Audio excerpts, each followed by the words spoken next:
गाय को रोटी खिलाने की महत्ता। एक छोटे से गांव में एक गरीब किसान रहता था। उसका नाम राम था। राम अपने परिवार के लिए दिन रात मेहनत करता था, लेकिन उसके पास कभी भी पर्याप्त पैसे नहीं होते थे।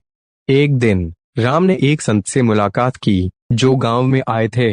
राम ने संत से अपनी समस्या बताई और पूछा, हे संत, मैं इतनी मेहनत करता हूँ, लेकिन मेरे पास कभी भी पर्याप्त पैसे नहीं होते। क्या मैं कभी भी अपने परिवार के लिए सुखी जीवन जीने में सफल हो पाऊंगा? संत ने राम को देखा और कहा, राम, तुम्हारी समस्या पैसे की नहीं है, बल्कि तुम्हारी सोच और कर्म की है। तुम्हें अपने जीवन में अच्छे कर्म करने होंगे और दूसरों की मदद करनी होगी। राम ने पूछा, लेकिन संत जी, मैं क्या करूं? मैं तो बहुत गरीब हूं। संत ने कहा, राम, तुम्हें गाय को रोटी खिलानी चाहिए। गाय एक पवित्र जानवर है और उसे रोटी खिलाने से तुम्हारे जीवन में सुख और समृद्धि आएगी। राम ने संत की बातों को सुना और गाय को रोटी खिलाने का फैसला किया। वह हर दिन गाय को रोटी खिलाता था और उसकी देखभाल करता था। धीरे धीरे राम के जीवन में बदलाव आने लगे।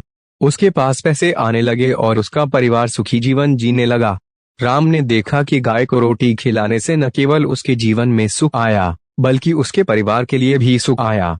निष्कर्ष, गाय को रोटी खिलाने की कहानी हमें सिखाती है कि अच्छे कर्म करने और दूसरों की मदद करने से हमारे जीवन में सुख और समृद्धि आती है। गाय एक पवित्र जानवर है और उसकी देखभाल करने से हमें आध्यात्मिक और भौतिक लाभ मिलता है। इस कहानी से हमें यह भी सीखने को मिलता है कि हमें अपने जीवन में अच्छे कर्म करने और दूसरों की मदद करने के लिए हमेशा तैयार रहना चाहिए। इससे न केवल हमारे जीवन में सुख आएगा, बल्कि हमारे समाज में भी सुख और समृद्धि आएगी।